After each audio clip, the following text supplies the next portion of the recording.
final check on the camera part and before going live on the Facebook. Sorry, sir, did you say something? If you can do a final check on the cameras and all before going live on the Facebook. Yes, please. Yeah, Nidhi ma'am. Mariam ma'am. Yeah, Miss Tara and Yamini. Perfect. Tara, please. All right. Okay. I just remember. Namaste, everyone. Namaste, ma'am. Tara is jing for us. She'd like to be a bit. All right. Thank you so much. We are going live now. Done, Semi, ma'am.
Namaste, parents.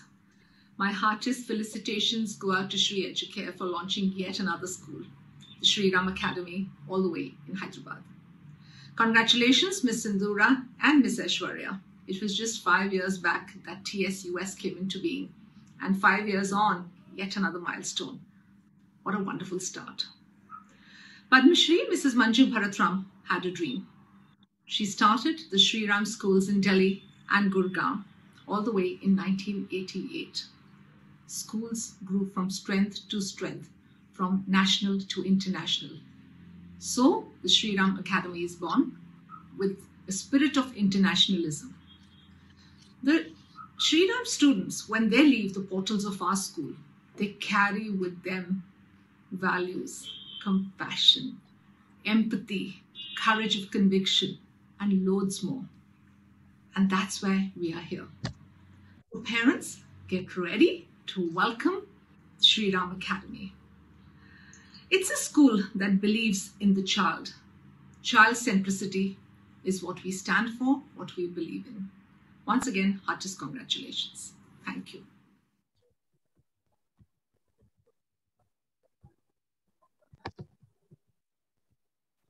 Namaste, parents. Good morning, everyone.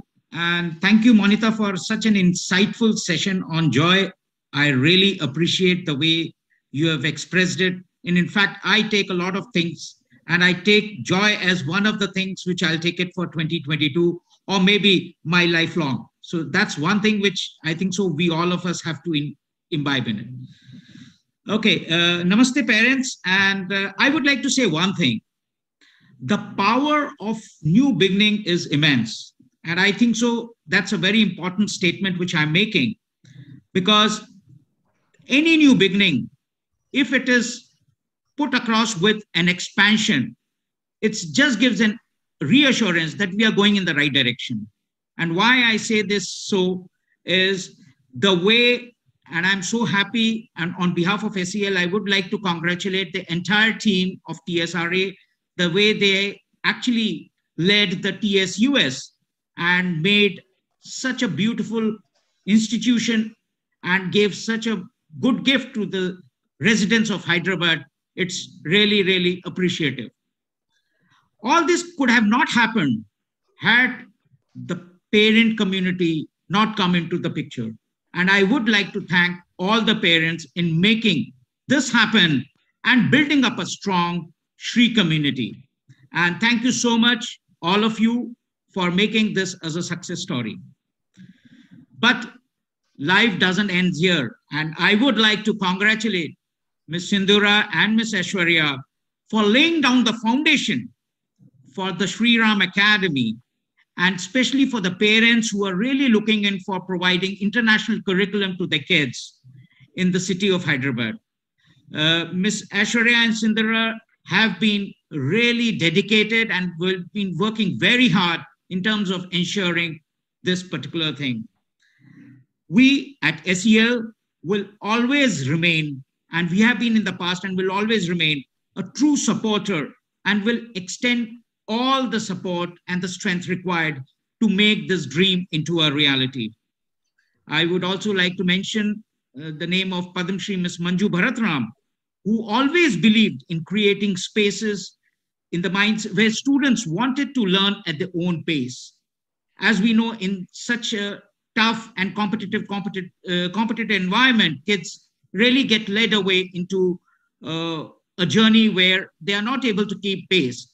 But the way the curriculum is designed for the IB is definitely, it's the interest as well as the affection and the drive for the kids to take their own journey. We will create a new culture, I can assure you, and I really assure all the parents that this will be a place of learning which all of us will really appreciate. The Shri legacy will be carried forward, and I'm quite happy that the way things are going up, we will definitely be quite successful. I would like to thank the entire team of TSRA of working so hard, and I'm sure we will get all the support from the parents. Thanks a lot, and I'm sure we will have several questions for the panel to really address. I'm sure parents, you will be quite inquisitive to get various doubts which are there, which will be sorted out. And thank you very much for inviting me for this. Namaste. Thanks a lot.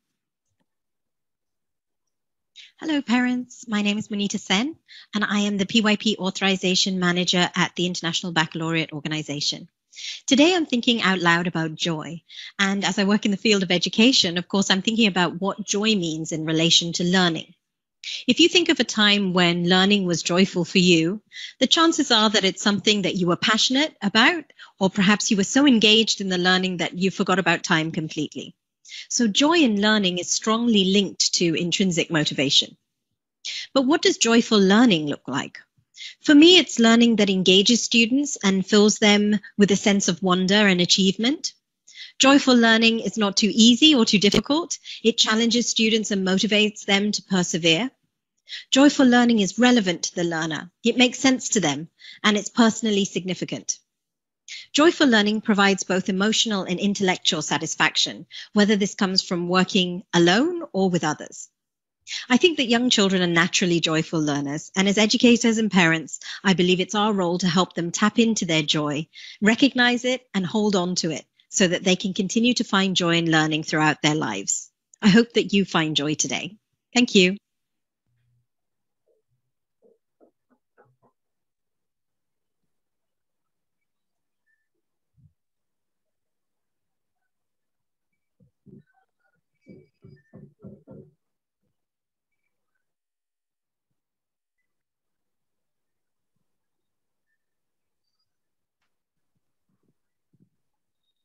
We can begin the countdown, Simi ma'am.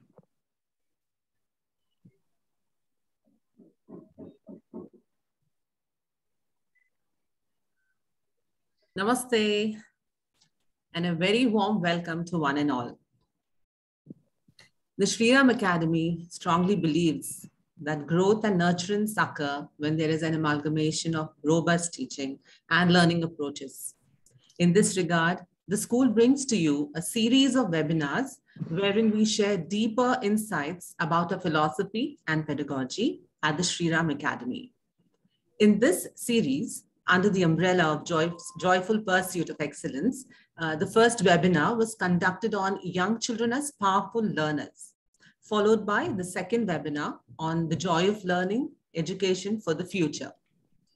In today's webinar on the topic, International Program or National Program, understanding the right fit for your child, we aim to unpack the nuts and bolts of the two programs that would help the parents to make the right decision for their child.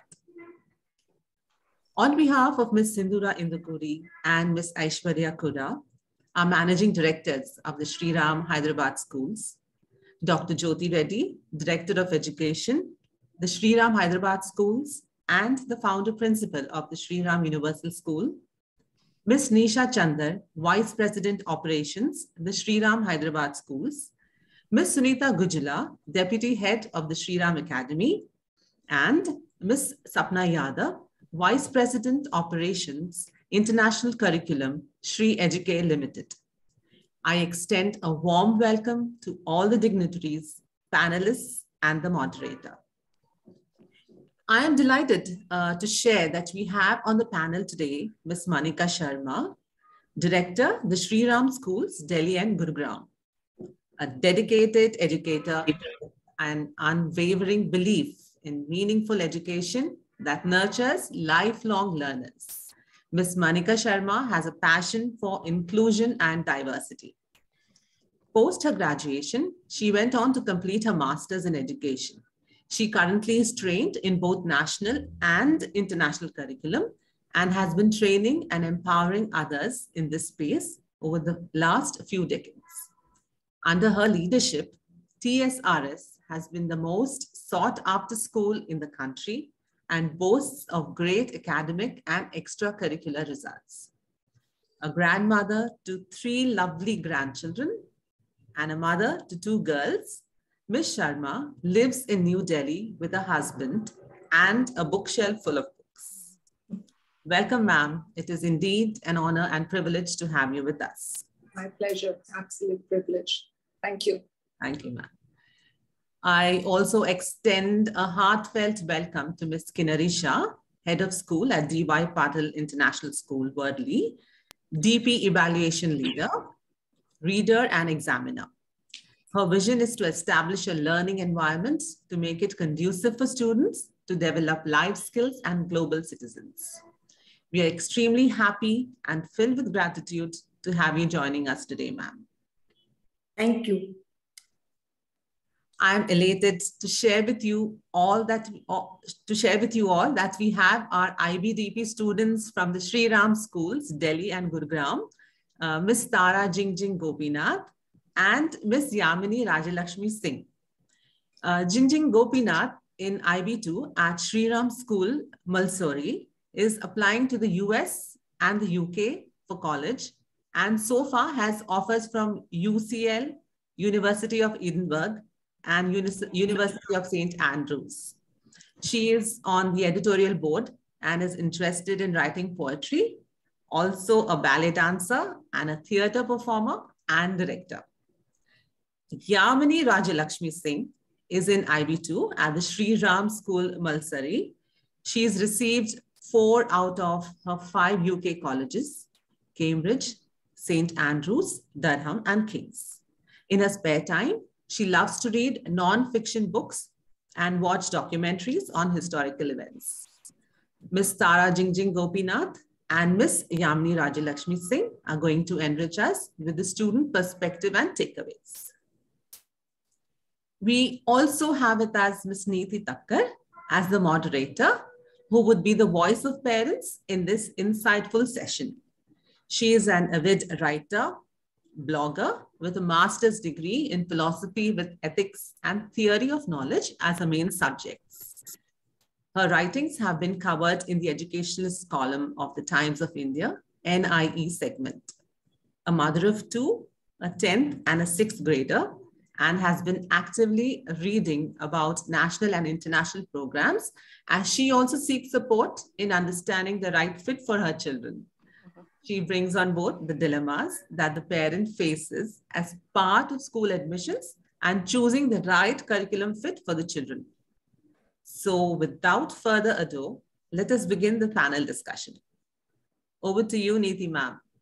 Thank you, Mariam ma'am, for the heartwarming welcome of the entire panel. And good morning, everyone. It is indeed a privilege to be amongst such big names from the education fraternity and to be representing the parent community as the moderator for the panel discussion today. Many thanks to the dignitaries, panelists, attendees, parents, and students for joining in. Before we begin, I would just give a quick insight to the flow that I have planned as the moderator. I would be asking questions from all the panelists as per the natural progression of the discussion during the session.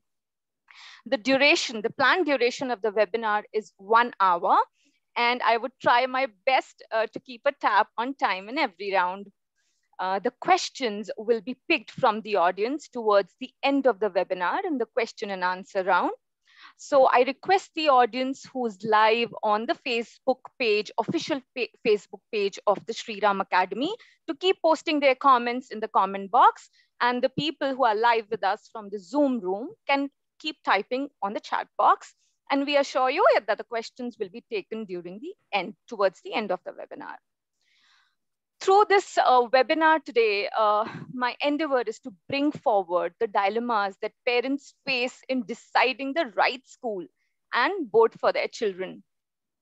To make this a robust discussion today and capture the key questions that trouble parents, I connected with parents who are my friends, family, acquaintances, to capture the way parents are thinking these days.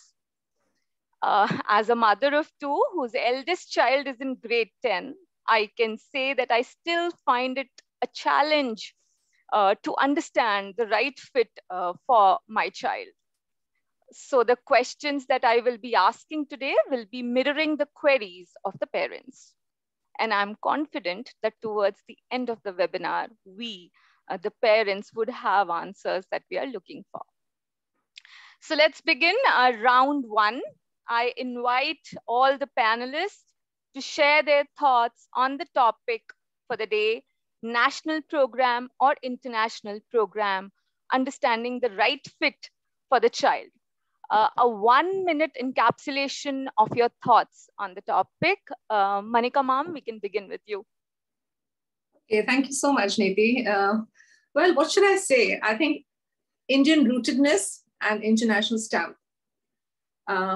We're very fortunate we are sitting in times when these opportunities are available for our parents. When my children were growing up, my daughters were growing up, we did not have such opportunities. We went with one board, or we had to send our children overseas. But I think the bouquet of choices that is available to our parents today is absolutely fantastic. What we need to stay with is the school values, what the school stands for, which, as I know from the promoters, that TSUS in Hyderabad and TSR Academy in Hyderabad, you believe in a certain vision. So if those schools and this school is offering students and families of Hyderabad the international stamp, I think it's a wonderful opportunity. Thank you, Manika ma'am. I would now request Kinnari ma'am's thought on the topic for the day. First of all, a big thank you to all of you for having me here. And I'm quite delighted to be a part of this panel where we have very interesting mix of representation from right from students to a very senior educator, Ms. Manika. So I feel quite honored. If I have to sum up my thoughts about today's topic, national or international curriculum, what is the best fit? I wish we had a definite answer. But, unfortunately, there are shades of grays and there is no black and white. I would recommend and strongly suggest, as a parent myself also, I firmly believe in it, not just as an educator, that we all are aware that the outlook of the masses is changing rapidly and profoundly. isn't it? And it is important that educational system should ensure that the learning journey designed at the school should help students in embracing the challenges that would be confronted by them in the future, and also help them in overcoming those challenges that they face successfully rather than yielding to unfavorable circumstances. And go for a program and curriculum where you feel as parents you are sharing the vision. That's, I think, of paramount importance. So, yes. Thank you, ma'am. Over to you, Yamini. Well, first of all, I'd just like to thank you, ma'am, for that incredibly kind introduction. To answer your question, as Kinnari ma'am said, I don't think there really is a definite answer as to which one is a better board. I personally think that one isn't a better board. They both have certain advantages and disadvantages. Since I've been a student who has experienced CBSE and the IGCSE and then subsequently the IB program as well, I've realized that they both have certain benefits to the program. So I think one integral and essential step to figuring out which board is the best for you is to first figure out who you are as a student and what method of learning actually suits you better. So it's more about who you are as a student as opposed to which board is better in terms of results or reputation. Thank you, Yamini. Jingjing. First of all, thank you so much for having me here today. To answer your question, I think I agree with Yamini. There's no such thing as a best fit for a child, in my opinion. Both boards are extremely different and it's very hard to compare them. So in the end, everything depends on the student. So what their goals are, what their passions are, what their hobbies might be. So whether they prefer more flexibility or whether they prefer somewhat less flexibility, whether they have a fixed goal in mind. So in the end, it depends, as Yamini said, on who you are, as what your passions are and what you want to do or what you don't want to do in the future. Okay, thank you so much, panel. The words that I'm taking along is bouquet of choices, value system, which is important, making the students aware and prepared for the future. And what we should keep in mind is who we are as individuals before taking that choice. Now, going on to the round two quickly after this crisp discussion, question coming for you, Manika ma'am. So basically, there's no best board or school. But if a parent is confused in choosing the best board or school for their child, what should they look out for? What are those key points? Great question, Neeti. So I think, it's a very tough one for parents, but having said so, I think the first thing we should look at is the school alumni and how the children are. I mean, you've seen the girls here from the Shri Ram school. They're so clear. It's not a standard response that they've given. They speak their mind. They're confident. They're compassionate. So school value system, and for sure, like for us at the Shri Ram school, when Mrs. Manju Bharatram started the school way back in 1988, and I've been there for the last 33 years.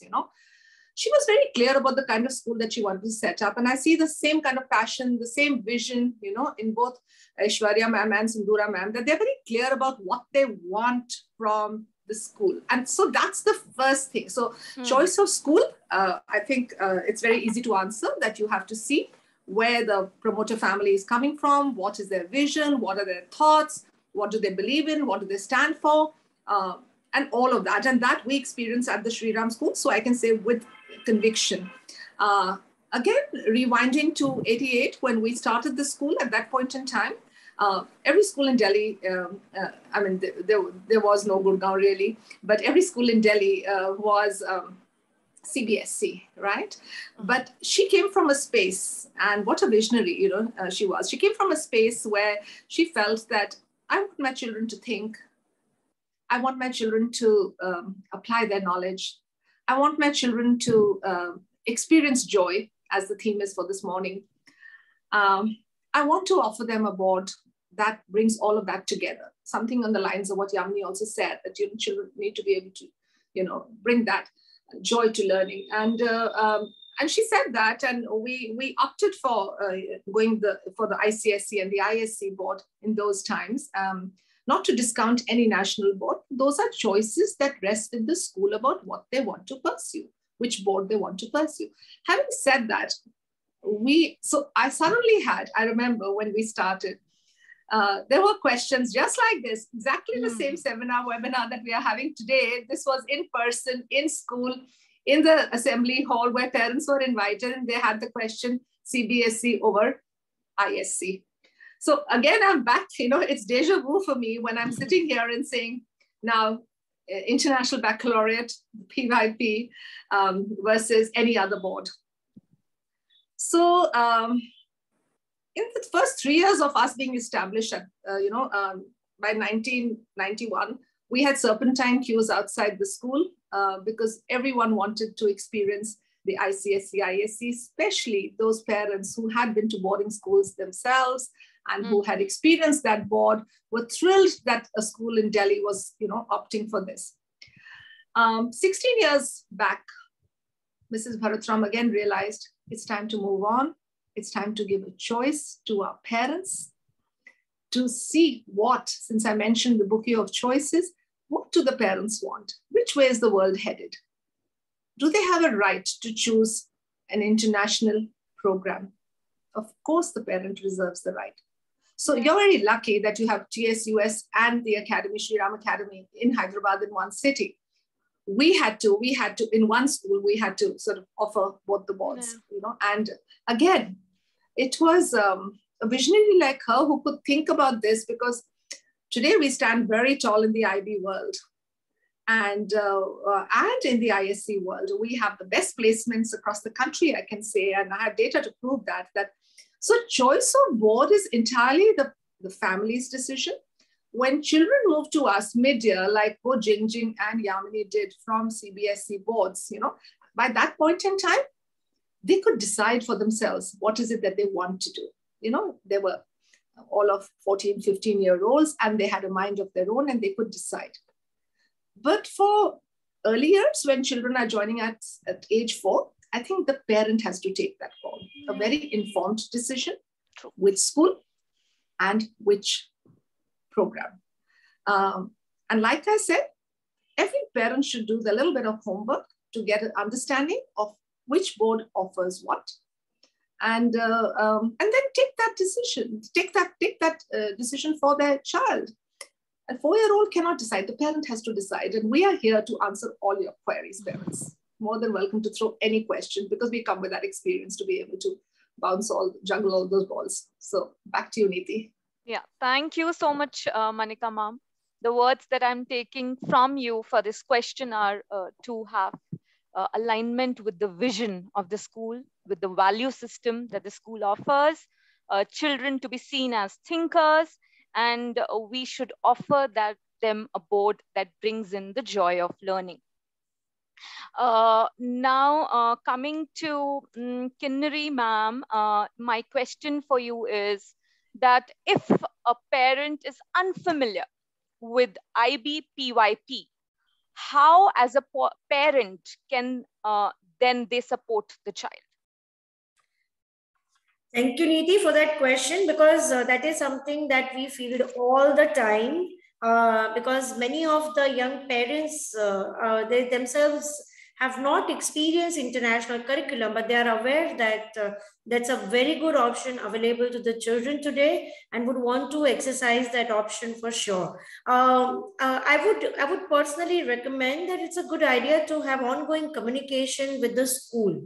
One, of course, very important is to have complete faith in the system where you've signed up for your child's education. As Ms. Manika rightly mentioned, it's a decision that the parents are making on behalf of their children who will be doing their PYP only once. It's a very crucial decision, and hence it's a good idea to have open, frequent and regular communication with the school authorities. Of course, now with Google, We have all information, it's easily available on the cell phone. Anybody can just type and find out. What happens is each school has its own flavor and will design the primary years program very differently. So it's a good idea to not just bank on the secondary data, but also to speak to the parents of the school where the children are studying.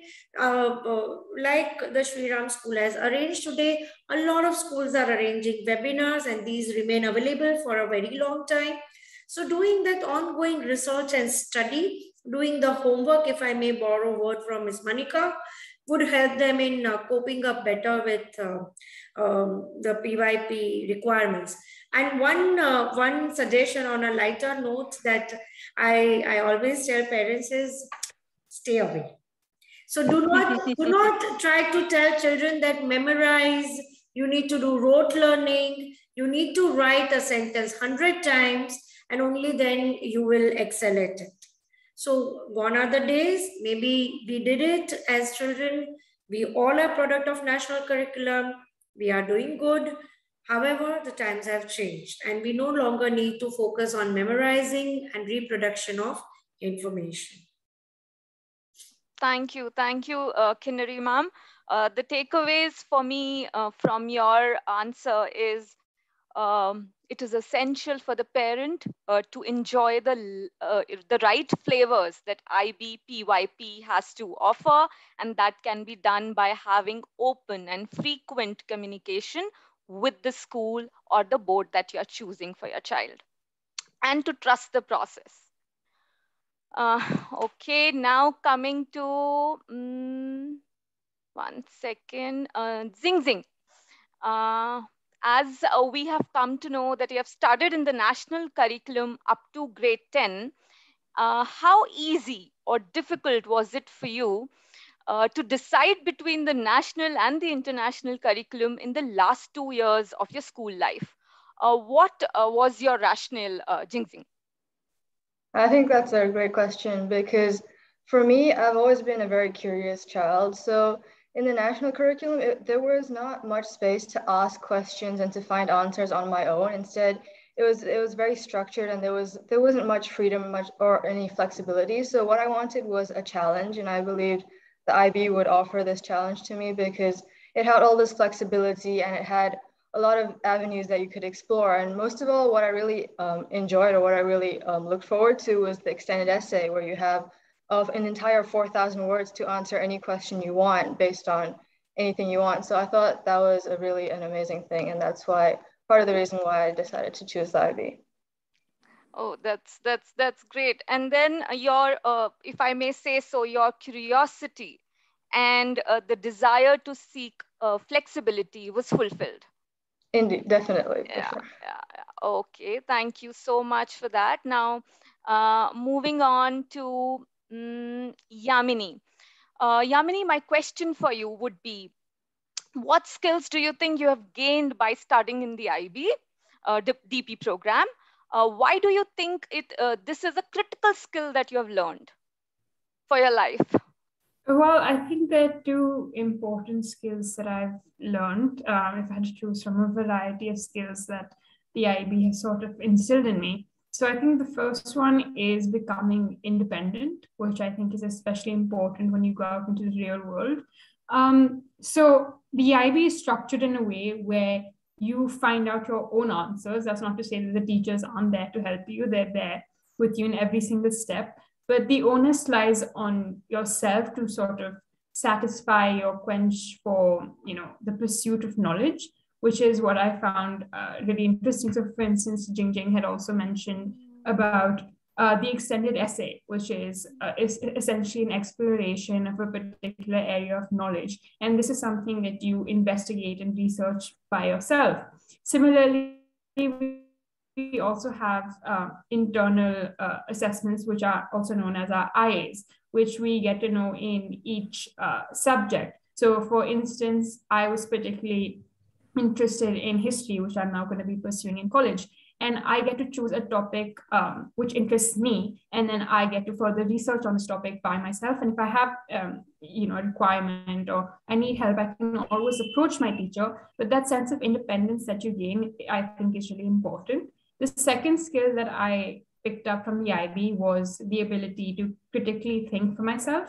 I think this is especially important, especially when you go to college and later on when you find a job as well, because this skill is transferable to pretty much any field. You require the ability to critically think, to analyze, and to evaluate, especially taking upon a holistic approach. So I think those two skills were really important for me. And those Okay. Thank you so much, Yamini. I see that it equipped independence. It equipped you with the independence to face the real world, if I may say so. And also critical thinking came into being. Okay, so now moving on to the round 2. This brings me back to you, Manika ma'am. How does the school and the curriculum prepare students for an ever-changing future, especially, in the unprecedented times that we are sailing in? Great question again, Neeti. As both my students, Jingjing and Yamini, said, it allows you to think, it hones your problem-solving skills, it hones your analytical thoughts and skills. We have to raise independent learners. And again, as Yamini mentioned, that it doesn't contain you, it's not a myopic vision that we have about what we learn, how we learn. It's like free-flowing water, the journey in the international program is one where every child works at his or her own pace, loves to read, loves to research, and it's a global community. And what happens there is that even, I must mention here that because it's such a challenging program, so it may not be for every child, but I have to say that, my own grandson goes to the international program, right? And being an educator, those are the choices that, of course, they leaned on me to ask me, what do you suggest? And I said, if he's bright, if he's intuitive, if he's curious, if he loves to learn, don't hold him back. Don't go by the rote and the conditioned way of learning. Allow him to be, allow him to think, allow him to explore. So go the international way. And if you can afford it, obviously there is a difference in the fee structure for both. So, so that was the deciding factor for me. So I do believe that schools need to, and educators need to offer, and school managements need to be able to offer their community, in this case, families in Hyderabad, parents in Hyderabad, choices, and allow the children to be, as Kinari also mentioned, stay away. Allow the children to respond, react, learn, imbibe, embrace, what they enjoy. And we have to train them to be independent thinkers. When they go out into college, and I do have this feedback, and I must mention this, that when I talk to students who join university and they come back every year, and we have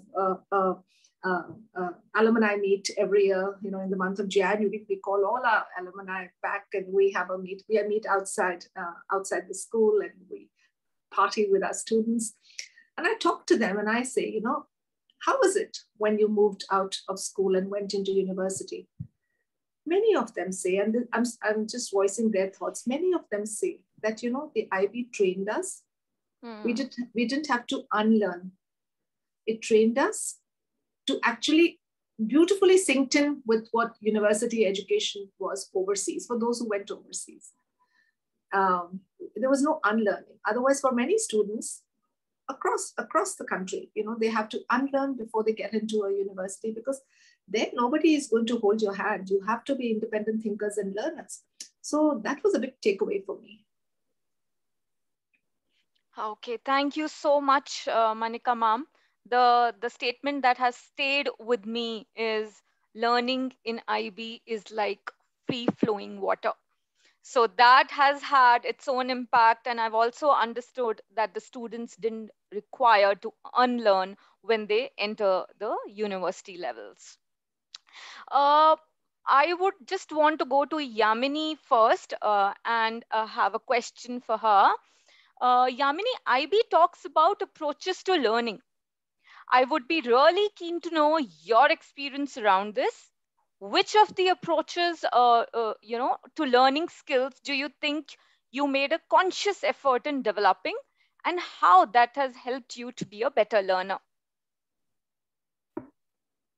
Well, I think one of the approaches to learning, as I mentioned earlier, was independence. But I think another really important aspect of it was also discussions that we have in class. So IB normally has fewer students, as I have noticed in my classes. So one particular subject that stands out for me, and I'm sure you'll understand as well as someone who's done theory of knowledge, the classes where we speak, so the theory of knowledge is structured in such a way that it's normally just discussions with our peers and with the teacher, who sometimes guides us in a particular manner of thinking, but also challenges us to sort of reconsider and reevaluate the notions that we held before. So the sort of rethinking everything that we have already known, it also equips us, when we read a news report, then we sort of examine, where has this come from? What is the nature of truth over here? So I think discussions also form a crux of the IB curriculum, especially since it's a smaller class as well. The discussions are way more, I think, robust, and the teacher also pays extra attention to each student and what they have to say, so no one's voice goes unheard. So I think that's also a really important approach to learning that I learned through classes, especially through my theory of knowledge class. Great to know that, Yamini, and I'm loving, hearing it from the students, Manika ma'am and Kinnari ma'am. I mean, the kind of comfort that the students can, pass on to the parents, that is incredible. And Yamini, my takeaways from your answer is that IB challenges to reconsider, to reevaluate what you have already learned. Yeah.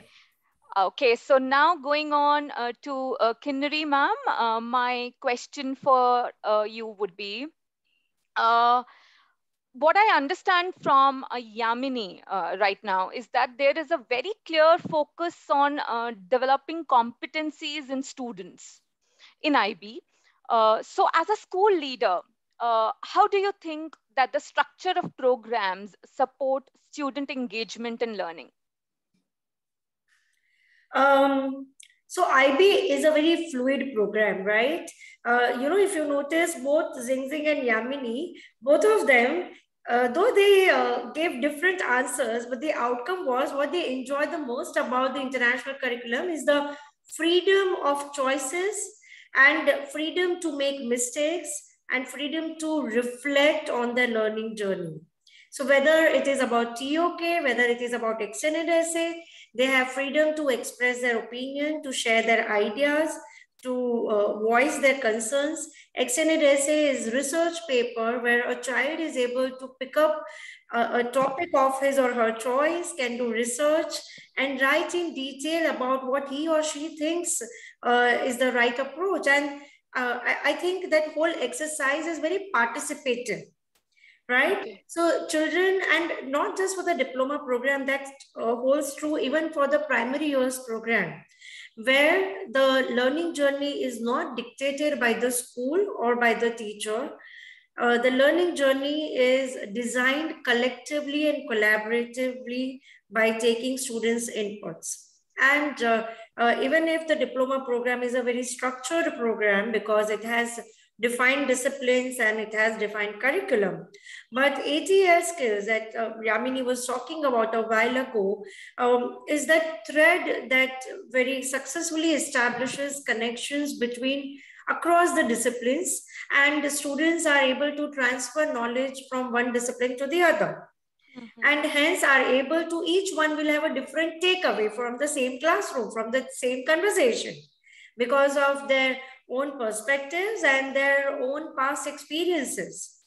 So I think this makes the international curriculum quite unique and very appealing to us as adults as well. And Ms. Neeti, Yamini touched upon this very interesting aspect of diploma program, TOK, and that is something I think all of us, even as adults, get excited every time I walk into a TOK classroom. I just lose track of time because it takes you to a different world. So I hope I've answered your question, that I think as leader, what we focus on and what I think IB does that very naturally to all of us, is not being rigid in our approach and allowing students to also participate in making decisions about their learning experiences. Thank you. Thank you. It indeed clarifies the question. I mean, your answer indeed clarifies. And then my key points again from you would be freedom to make mistakes. Learning is participative, and there are distinct takeaways for every individual that sits for the class. Now coming on to you, Jing again.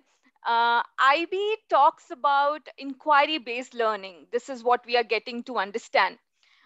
Can you share some examples to comfort me where you have engaged in inquiry or research during your study?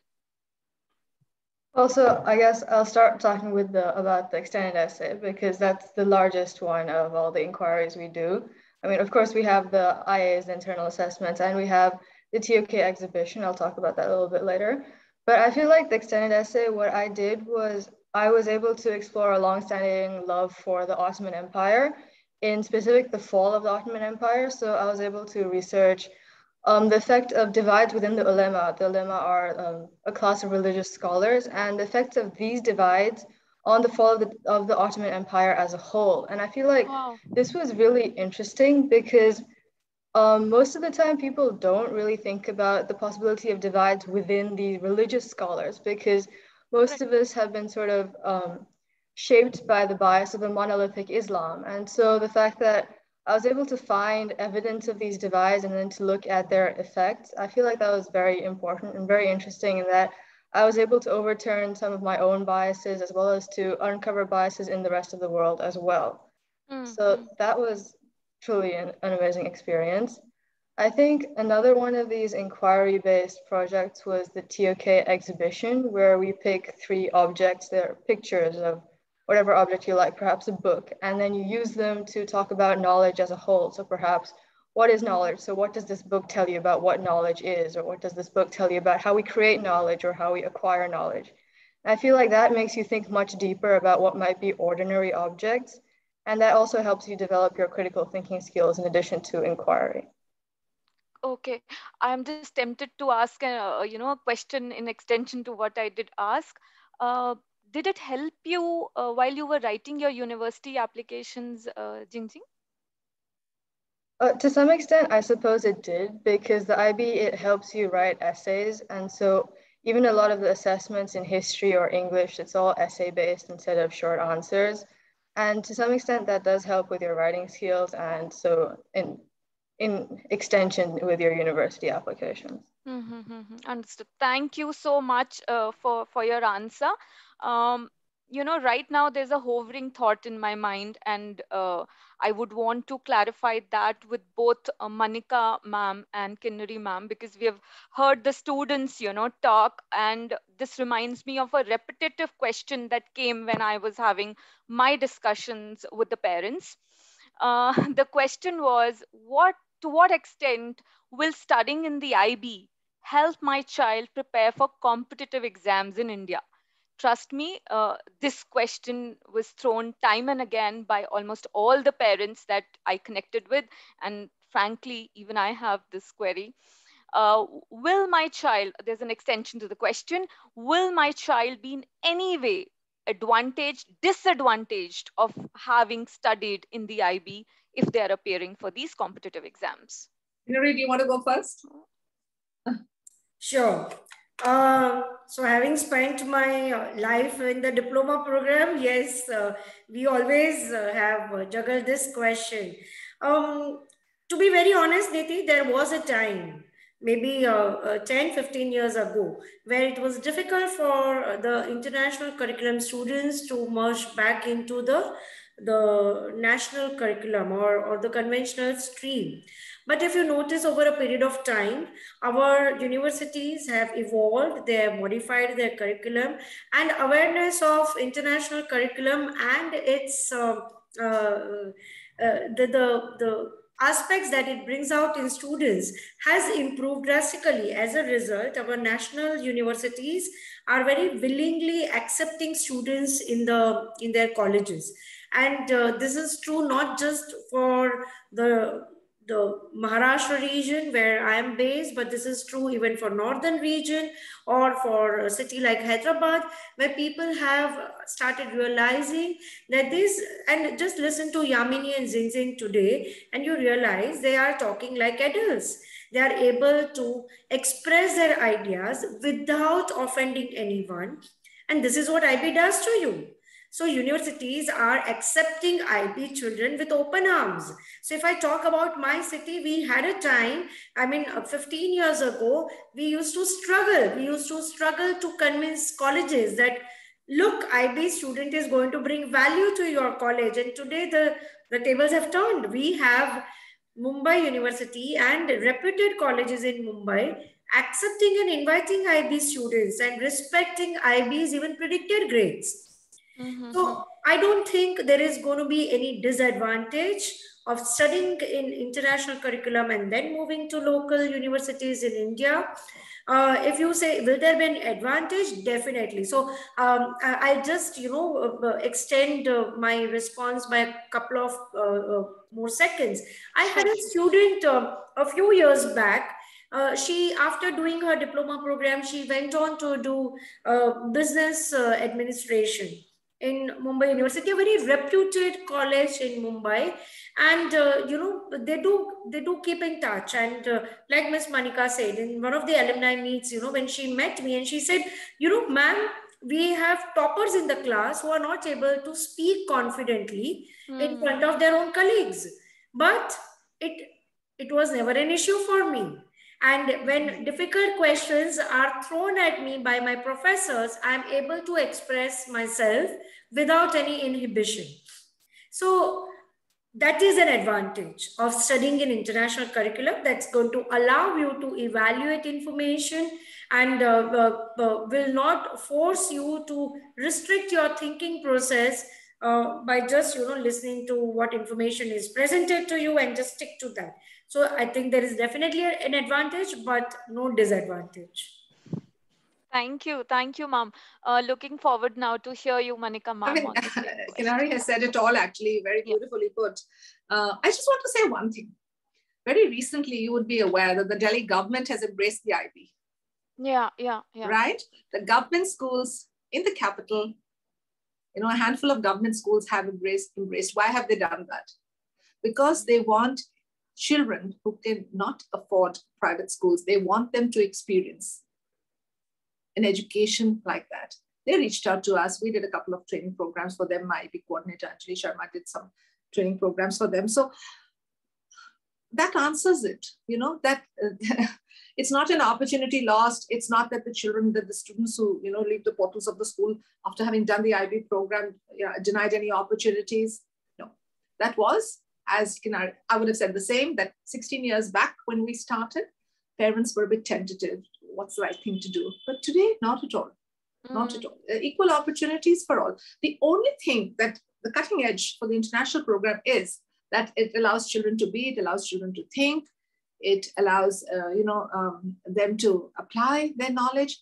And honestly, listening to both the girls today, the students of my school, not for a moment, they haven't been through any GDs or group discussions or been trained how to interview. Not at all. It comes very naturally to them because they've had the freedom to express in their classrooms. And kudos to the teachers who have sort of mentored them, guided them, and been there for them. So they are a reflection of what an international program does, they're a reflection of what the Shri Ram School stands for. They are my ambassadors. And so I think the answers are very well right there on the screen. Yeah, definitely, ma'am. I completely align and agree with every word that you both have spoken, and trust me that it comforts me to a great extent to understand what kind of beauty does IB bring in, you know. And my Can I just add one thing? Can I just add one thing? Sure, ma'am. It requires a very evolved teacher to transact and teach. It requires, the school has to invest, because the IB expects, all the way from PYP, MYP, you know, and the diploma program, they expect the teachers to be trained internationally.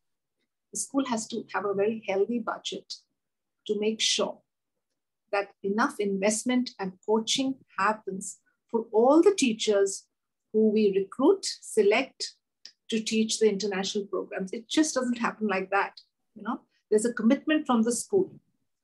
And there are annual conferences that we all attend year on year, maybe any part of the world, where we go and learn the new, and it's ever evolving. Nothing is static. What happened in the IB world, Kinnari would agree that what happened 3 years back, it has changed this year. So it's not static.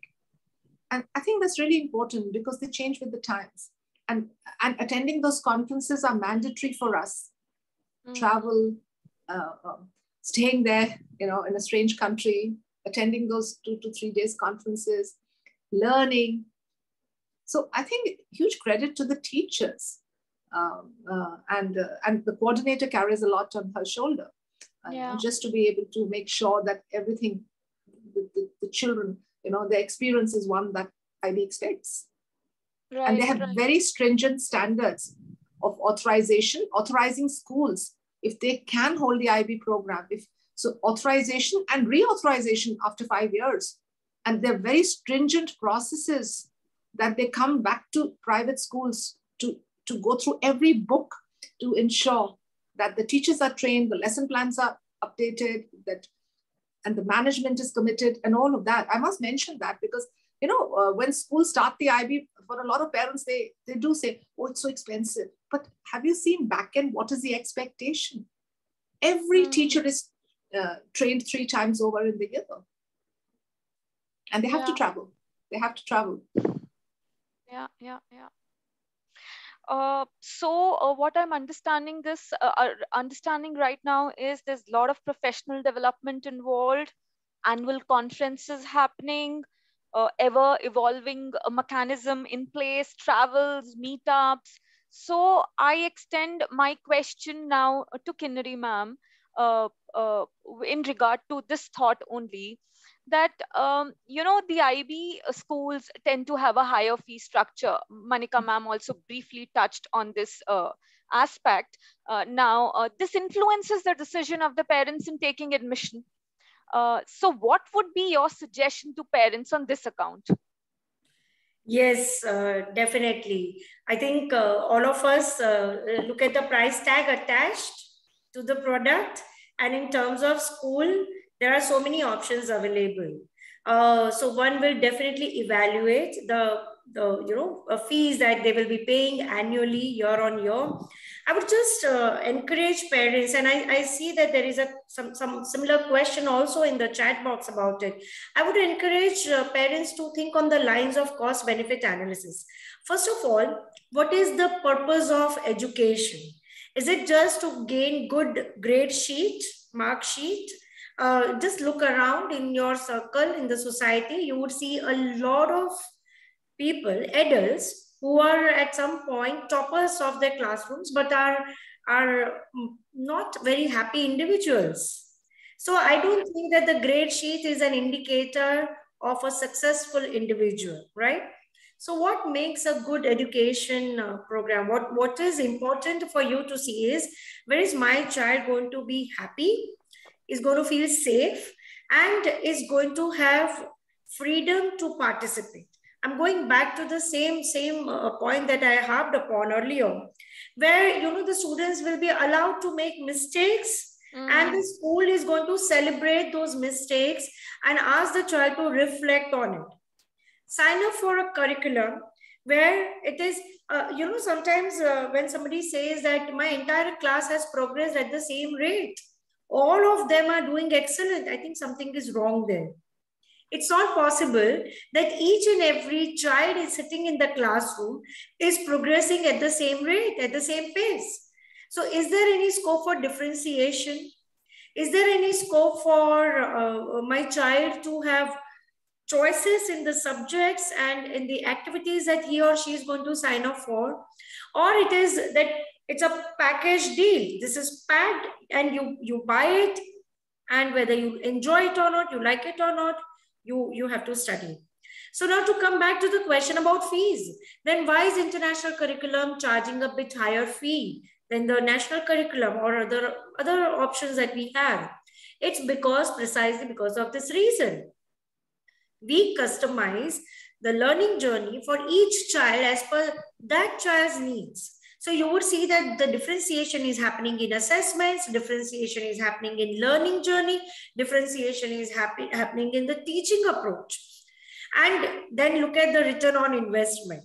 So if you have put in some amount of money, what are you gaining back? Are you just looking at the grade sheet, or you are seeing that the child like Zingzing and Yamini are able to talk confidently, are able to evaluate situation and have developed strong problem solving skills? And as adults, what are we using today right now, Miss Niti? You and me are using communication skills, our collaborative skills, right? As successful individuals, that's what we employ.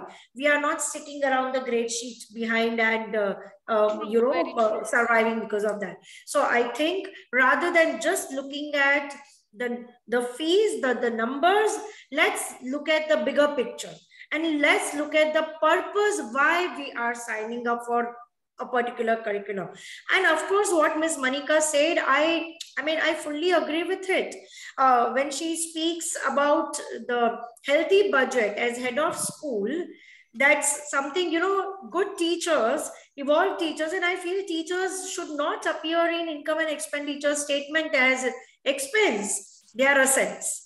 So any good school who is committing for giving good education is investing in teachers' professional development, teachers' mental well-being, will definitely charge you a bit higher to assure that the children get good and complete experience. Loved it, ma'am. Queries cleared. So the words that I'm taking from Manika ma'am's and yours answer is making the child happy, celebration of mistakes, and customization of the learning journey that's happening in IB. Now, I had promised everyone that I'll keep a tap on the time, but I haven't been able to do it. I was so engrossed in the discussion.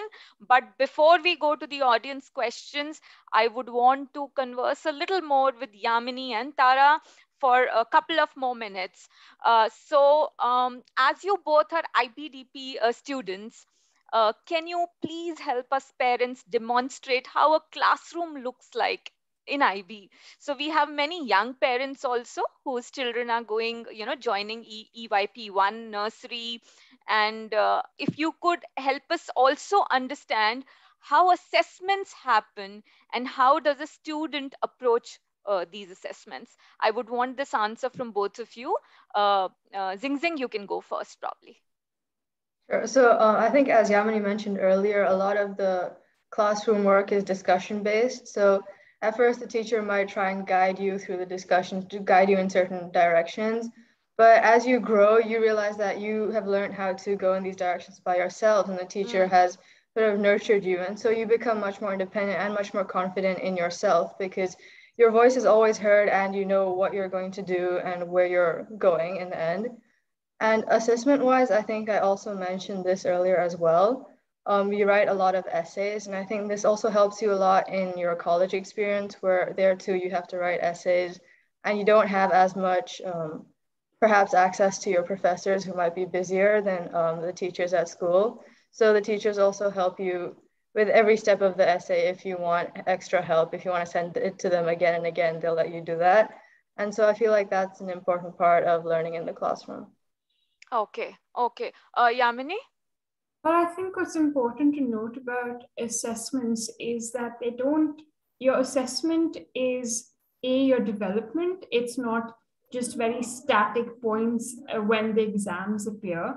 Your assessments are continuous. The teachers are constantly noting your progress. So your assessment isn't, or your marks don't really define who you are as a student. So if I have hypothetically performed badly in one test, maybe because of fatigue or I haven't prepared well, that doesn't mean that the teacher's perception of me is that I'm a bad student or that I'm not good at that particular subject. In fact, teachers at that point are more willing to help you and tell you where you went wrong.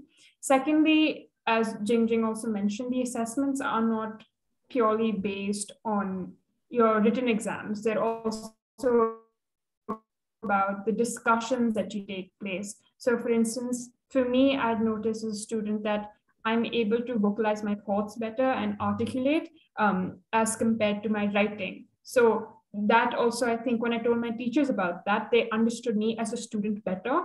And then they helped me sort of develop my writing skills as well, which is really important when I was applying for my colleges. And since we have to write so many essays, and normally those essays are what the college sort of forms an impression about us as well. So those are all really critical parts of you as a student. So I think that aspect of the IB program is very important. I think IB also finds different ways to test you as a student. So one, we have the of essays, as Jingjing mentioned about the extended essay. Then there's also one about experimentation. So if you're a science student, then you get to experiment and tap into that area by conducting, by going into the lab and conducting lab work over there. Then there's also the TOK exhibition, and earlier there was a TOK presentation. So if you're better at, vocalizing your thoughts and articulation as I was, then that's also a strong point. So through the assessments, you as a student also understand what are your points of strength, which then you can later capitalize on when you're applying to college and later on in life as well. Okay. Thank you so much, the both of you. My key takeaways are immense from what you've mentioned, because parents do generally have, questions related to assessments, especially the parents who have done CBSE when they were students. So the key takeaway points for me is that your voice is always heard, your development is noted, and assessment is a continuous process. The day of the exam cannot decide how you are as a student.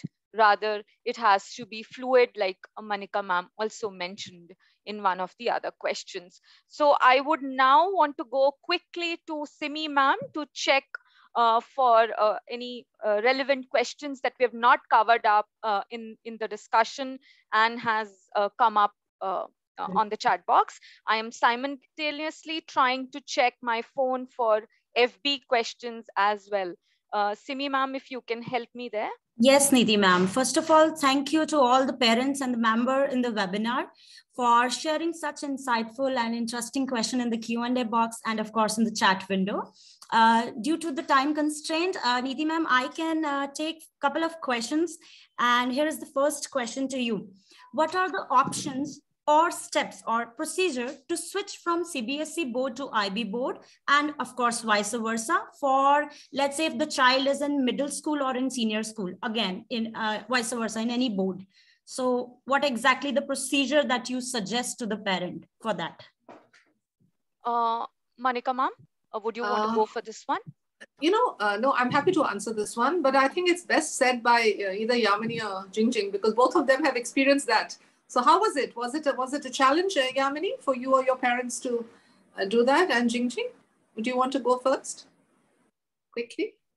Yeah, sure. I don't think there was any set process per se, but in the beginning, of course, it was a little bit different, because considering you go straight from a lot more rote memorization to suddenly you have all this flexibility, but it was not particularly hard to adjust and to learn. You learned very quickly, especially because the teachers were so responsive.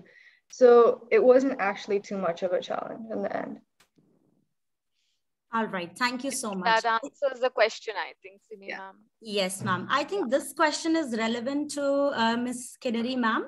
Ma'am, you just mentioned earlier that the IB is having a high fee structure. So one of the parent is asking, Ms. Murali, she said, given that the fees for IB is very high compared to national board, what would you suggest to parents who might still want to choose IB board? Do they opt for national board till 10th and move to IB for 11th and 12th? Thank you. So yes, of course, there is always that option, and I understand Yamini and Zigzing both have exercised that option, that they have studied in CBSE till grade 10 and then moved to IB, and you can see that they have migrated to this new curriculum quite successfully. So there is always that option that one can exercise. I would just request, parents to do a bit of research as well. Look around. There are national curriculum schools charging almost as high as IB schools, right? We might be charging a bit higher because of our commitment to professional development of the teachers and commitment to upgrade resources on a regular basis. And when I say regular, it could be, it is not just once a year. But I don't think there is a wide gap between the fee structure of the national curriculum and international curriculum. So that's something that you'll have to decide, that what is the, when is my child ready to move from the national curriculum to international curriculum. I don't think that fee alone is going to be a huge decision-making criteria. You'll be evaluating far other options as well. But yes, post-10th, I do see a lot of children in my school coming, and they manage it pretty well. I just want to add one thing as a parent here to the answer that Ms. Kinnari has given. Actually, from the progression of thoughts, what I understood is the sooner the better. This is the line, basically. Yeah. Because I feel the the early stages of when, the foundations are formed, if that time we can give in these kind of experiences to children, which I've learned are beautiful, it would be hitting the nail on the spot. Yeah, I was just going to suggest that it is very seamless, when children join early. Now, I know that Yamini's parents were trying for admission, but we did not have vacancies. So if they had a choice, they would have brought her in much sooner, but we did not have the vacancies. Yeah. So when you have an opportunity, parents, that a new school is opening up, and a school that has certain standards and a vision, and they're providing those experiences to your children, it's best that they come in sooner, because, the IB also has very stringent standards. So teacher training and teacher empowerment and all of that happens then for even all the PYP teachers. They would need to go through that training. So obviously some parents have a reason of moving later, because sometimes children are not ready, like probably in Jingjing's case, she wanted to finish year 10 at her previous school, and then join the IB program. She was mature enough to probably realize that, okay, this is what I want to do. But right, Jingjing, am I right? Am I sort of echoing your thoughts? Right? Yeah, definitely. It was my choice to go to the IB. It was her choice, because obviously she's an independent thinker. But the sooner the better. If your children join in the primary years, obviously it's a different kind of child you raise, because there is no rote and it's all experiential and all of that. It's inquiry based. It's different.